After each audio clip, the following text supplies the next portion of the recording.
Ich habe ein paar neue Gedanken.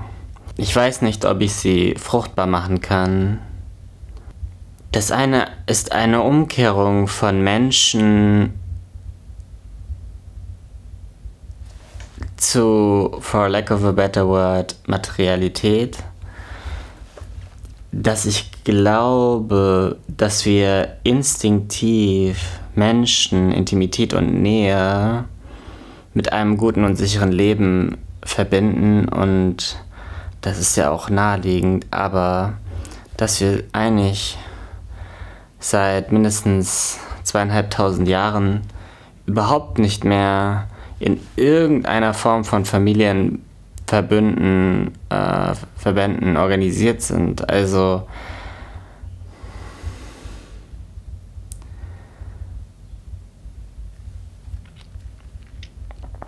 vielleicht muss man da noch etwas differenzieren, aber im Großen und Ganzen sind es keine Gruppen von 30 Leuten oder 15 Leuten oder von mir aus 60 Leuten, die ein Leben herstellen, sondern seit mindestens 2000 Jahren wird das Leben hergestellt von Gruppen, die größer sind als das. Und auch wenn die unmittelbare Umwelt oder die unmittelbare Gruppe, in der man lebt, vielleicht nur aus 20 Leuten besteht, dann ist sie dennoch eingefasst in ein System, was weitaus größer ist als das und was auch abhängig ist von diesem größeren System. Also man ist nicht in der Lage, sich in Bezug auf diese Gruppe vollständig selbst versorgen, sondern das eigene Überleben hängt auch an der Integration in dieses größere System, wo es Herrschende gibt oder auch Verwaltung, mit der man sich, also die gewissermaßen auch einer Intimität bedürfte, aber sie natürlich nicht bekommt, vielleicht aus guten Gründen nicht. Also unsere Intimität lenkt, oder unser Intimitätswunsch oder unser Wunsch nach Nähe lenkt uns auf die uns unmittelbar Nächsten, aber eigentlich sind wir in ähnlichem Maße auch abhängig von denjenigen, die außerhalb dieser Nähe sich befinden. Ja, und das finde ich einfach spannend, weil auf mich selbst bezogen dieser Wunsch nach Nähe oder Gemeinsamkeit und Austausch und Verständnis ja so eine instinktive emotionale Reaktion ist, die auch schön ist und auch gut ist, aber die vielleicht in der heutigen Welt einfach nicht beantwortet werden kann und auch vielleicht schon sehr lange nicht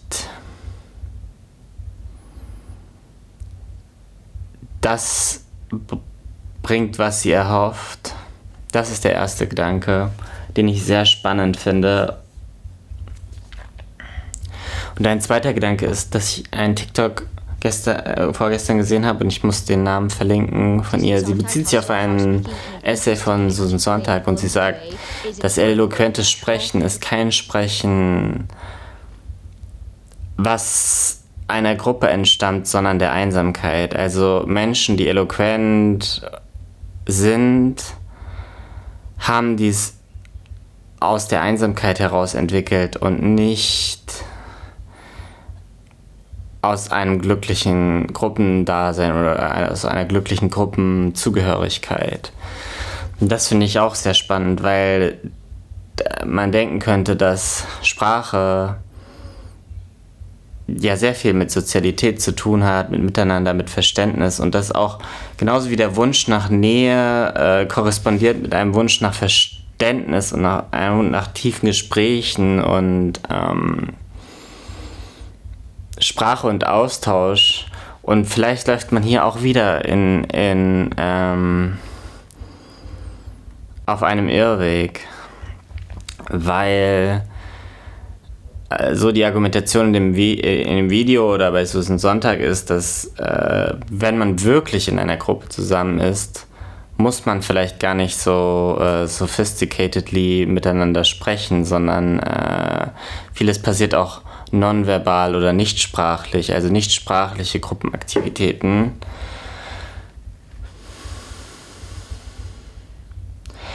Und das hat mich auch zu einem anderen Gedanken gebracht, dass für mich das größte Zusammengehörigkeitsgefühl oder auch eine Hoffnung an das Leben immer von der Kunst ausging. Ich muss kurz checken, wie warm das hier ist.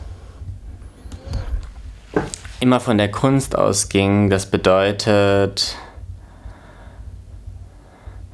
dass das in der Kunst gezeigt oder geschilderte mir immer Hoffnung gab, dass ein Leben doch möglich ist und dass dieses Geschilderte und Gezeigte doch von Einzelpersonen erschaffen wurde, die in der Kunst von dieser Zugehörigkeit geträumt haben.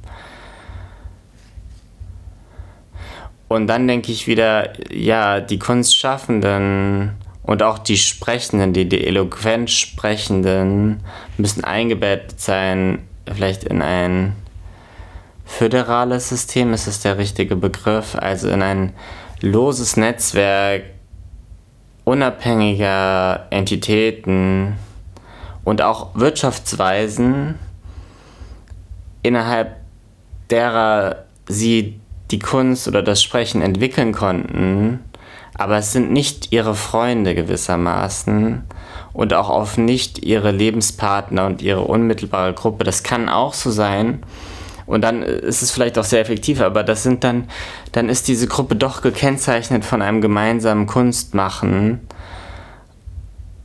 als dass es um einen Familienzusammenhalt ginge. Und selbst wenn das der Fall wäre,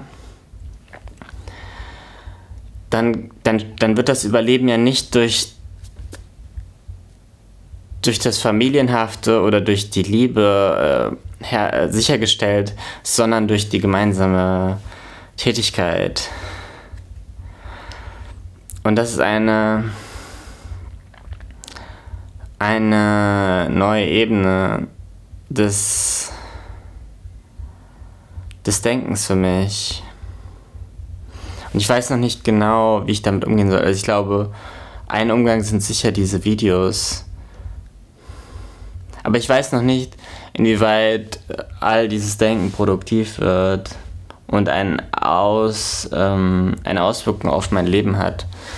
Weil im Großen und Ganzen, ja, was soll denn dann die Folge aus diesen Überlegungen sein, dass man einfach noch mehr alleine ist? Und ich denke tatsächlich, in einer gewissen Weise ist das schon eine Erkenntnis und dann wiederum macht einen diese Einsamkeit so kaputt, dass man sie nicht aushält. Aber ich glaube schon, dass ich habe das Gefühl, ich habe ein gewisses Reservoir an Sprechen pro Tag und auch ein Intimitätsbedürfnis oder ein Sprachbedürfnis oder so. Und wenn ich das woanders stillen könnte, dann müsste ich ja keine Videos machen. Dann müsste man auch keine Texte schreiben, das glaube ich schon. Also ich glaube schon, dass das Texte schreiben, Buch schreiben, Kunst machen, Videos machen aus einem Mangel entsteht. Und wäre dieser Mangel nicht da, würde diese Aktivität auch in einem größeren Maße zusammenfallen.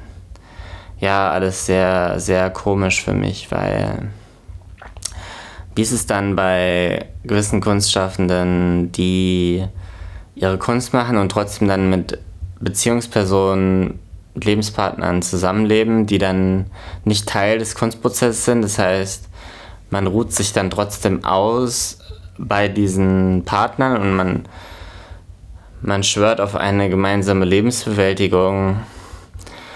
Und auf der anderen Seite ist immer klar, dass die Kunstschaffenden eigentlich ihr eigenes Ding machen. Also man ist nicht vertraglich genug gebunden, finde ich. In dieser Form der Partnerschaft. Also die kunstschaffende Person, die erfolgreiche Person könnte immer gehen eigentlich. Oder ist nicht genug angewiesen auf diesen Zusammenschluss. Das wäre anders, wenn man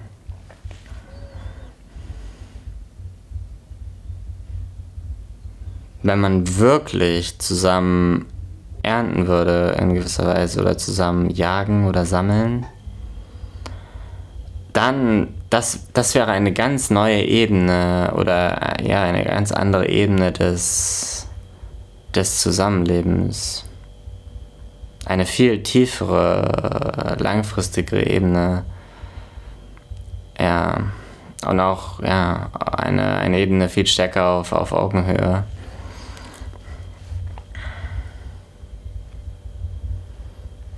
How to make sense of this life.